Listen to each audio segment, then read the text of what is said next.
Good morning, welcome back to another fabulous day in Afghanistan. We are just about to play a little game here, a little Afghanistan game. So this is, everyone holds an egg, right? Yeah. You hold an egg? You select one for yourself and everyone selects one. Okay, and then somebody, okay, show us how it's done. These two are going to play each other. I think you have to hit one egg on the other and whoever cracks loses, whoever doesn't wins. Right, so it's going to be Hunley against Ahmad Shah, eh? Yeah. Go on. Push kare. He's a cheater.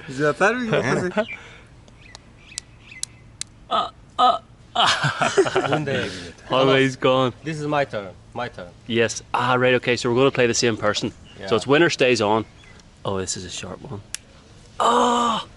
You selected a better one. Now this is your turn. Okay, I'm going to have to... Oh, I can't. The flatter's the stronger one? Are you sure? Take this like this because this side is stronger. Oh, that's what I'm saying, the pointer? Yes. You see?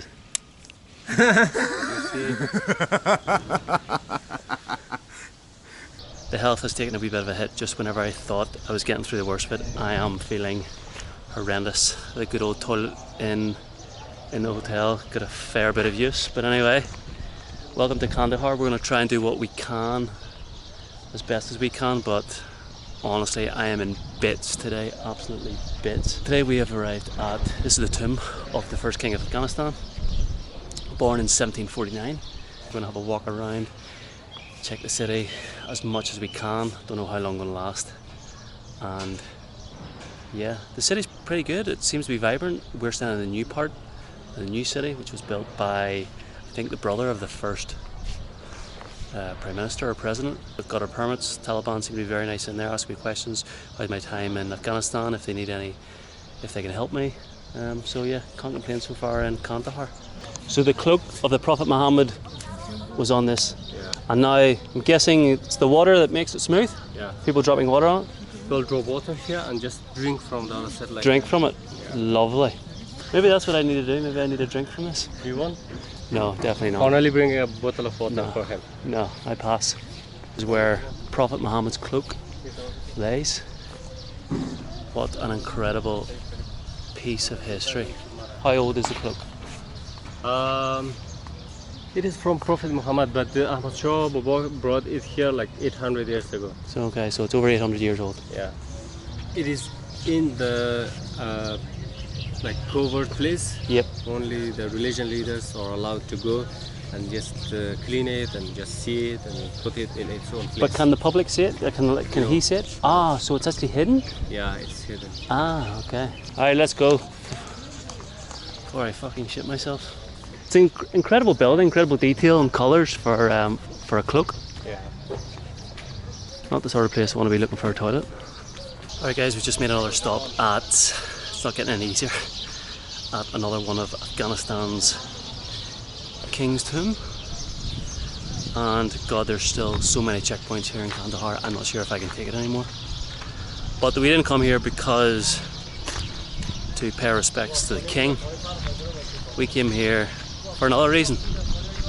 A reason you could probably guess at this stage.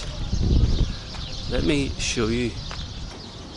Oh fucking... I don't know if I'm desperate, but I'm not fucking that desperate. What the fuck? Okay. The joys. Can't do it. There is full on shit on the toilet. Alright, so we are currently, well, where's the best place to see it? A little bit further around, we'll possibly see the house. Yeah. So we're just driving around this mountain here, and this is where the founder and leader of the Taliban up until 2001? Yeah. Yeah, up until 2001. It's a huge base. Now, this is where he would have lived, and I'm guessing he would have worked or taught in the local madrasa. Yeah. And that's where he was called upon in the 80s during the Soviet war by the locals to create some sort of resistance against the Soviets. So there you go. The founder and leader of the Taliban, the leader of the Taliban until 2001, before he was killed. And we think now possibly the current leader of the Taliban lives here now. Yeah, maybe. very secretive. So here we are now at the Red Mosque, the favourite mosque of Mullah Omar, the founder and leader of the Taliban up until 2001, and also OBL, Osama Bin Laden. Salam. Now back to the hotel. God, I am dying.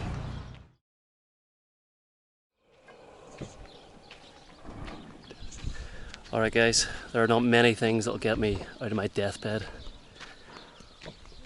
but one of them, apart from a construction site, is going to a brick factory. Welcome to the brick factory of Afghanistan. Have you been to a brick factory before, Mohammed? Not yet. You see? Yeah. What a wild adventure I'm taking this man on, in his own country. Unbelievable. Salam. Go. So this is where the guy takes the clay out from the ground. I'm guessing he mixes it with some water over here, got some music playing, and there's obviously no Taliban nearby, otherwise there'd be an issue. So they'll just stick to the bottom of the moulds. And there's four done already. How long do these stay here for? 2 days. 2 days.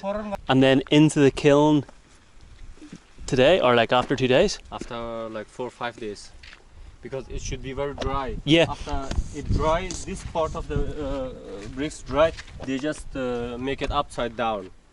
Oh, so in 2 days they turn it upside down, then another 2 days, and then they take it into the kiln. Yeah, it should be very dry, because if it is not very dry, it will break.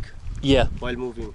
And then how many can he do in a day, like this? 2000. Ah. He's a strong man. He can do 2,000. Let's give us an idea of what 2,000 is. 1, 2, 4, 6, 8, 10, 12, 14, 15, 19, 20, 24, 80. There's about 80. So there's about 50. Okay. So in terms of 2,050, he's going to have to do 20. Isn't that right? Let's see. This was yesterday, so.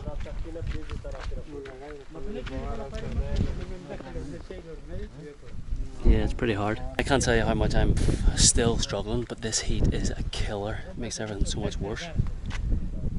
I know he's used to it. He's been doing it since he was freaking 5 years old, it seems, this little kid. And he's also working here? Huh? Yes, he's working. Wow.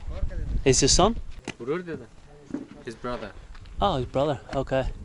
How do they get them into the kiln? You know, is there a way to transport them, or is it all by hand again? By the, what do you call it? Forklift? Wheelbarrow? Wheelbarrow. Can't believe I said forklift.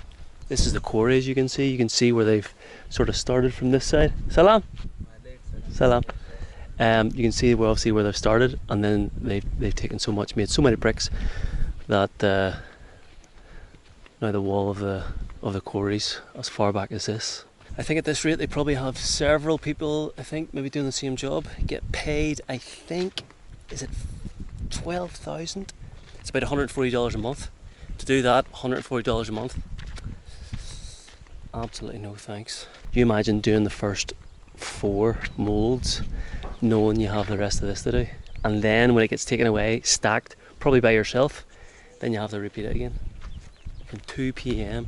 He's only just started, he's got a full day's work ahead of him, 9 hours, 2 p.m. to 11. Anyway, let's have a look at the rest of the process. Let's go have a look at the kiln and see how they're stacked and put on the lorries. Let's see, start him young, look at this. Salam.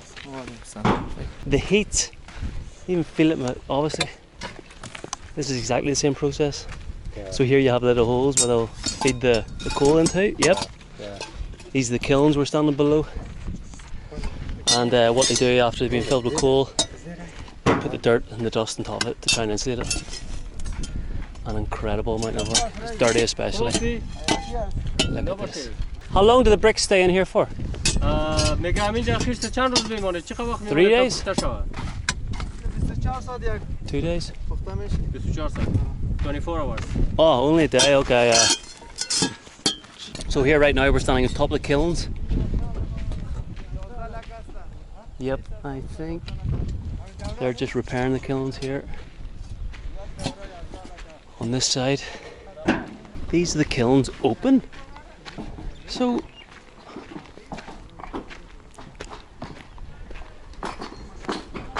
holy fuck. Okay, I don't really want to point the camera directly in these boys' faces, but these kilns are full. These kilns actually act as the roof and ceiling as well. So what you normally have in England, you have these permanent roofs. Well, you replace maybe every 5, 10, 15, 20 years, whatever it is. And then you fill the rooms, the kilns, with bricks. But these rooms here, they fill them, as you can see, with bricks, and then they use the top line as the ceiling. And these boys spend all day removing them and then filling the lorries. Fucking hell. I say, because this is such slow work, I would say in 24 hours they would probably be up to the, I don't know, the coal mine, if you like. Yeah. Maybe for making the pyramids in Egypt, they worked as hard as them. Oh, I would say 100%, but I would say that instead there was 10 of them, there's probably 10,000. Yeah. So here we have one of the doors to the kiln. So this will be made up with bricks, mortar, probably a little bit of clay, flour if it's similar to how you do it in Europe. And that's where they stay for 24 hours. 24 hours. You can see the huge difference in temperature here. 24 hours all it takes. Not that there's much regulation, but... And then here, obviously around the kilns, that's where they drop off their coal, ready for the boys to keep the kilns warm. These guys are just on repeat. It's the same job every day, having to contest with the heat, the dirt, the dust. The dust is a huge thing. You'll see that here whenever we go in. I'm going to take this way in. Whenever they're trying to empty the kilns, you see dust just flying everywhere. I'm guessing this is where they probably start the fire. So it's just a continual process. These boys will work their way towards the men putting coal in, the way right round, up towards this chimney again, and back round again. By the time they reach here, this one will be finished. The fucking work these guys are doing. I can't get over it. I cannot get over it. Hello, salam. Doing a good job here, Cesar.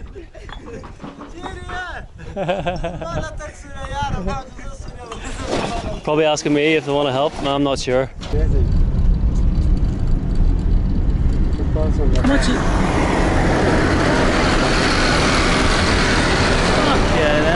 That's pretty special, that. Another thing to add to the list of things that will surprise you in Afghanistan.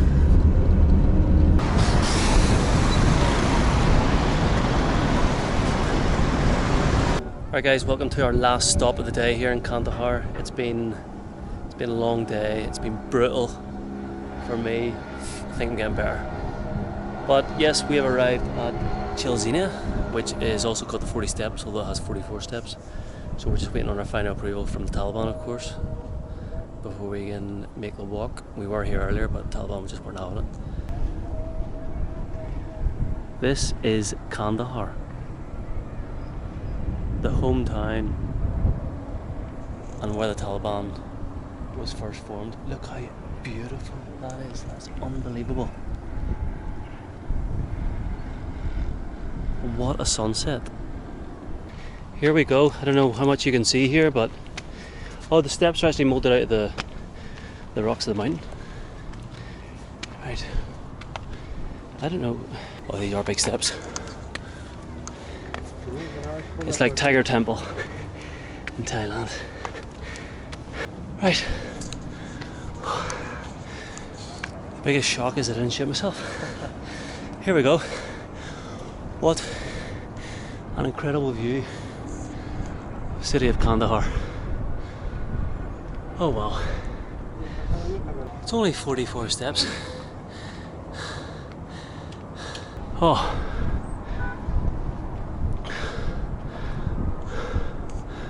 Wow. Okay. That'll do for today. I'm wrecked. Goodbye from Kandahar.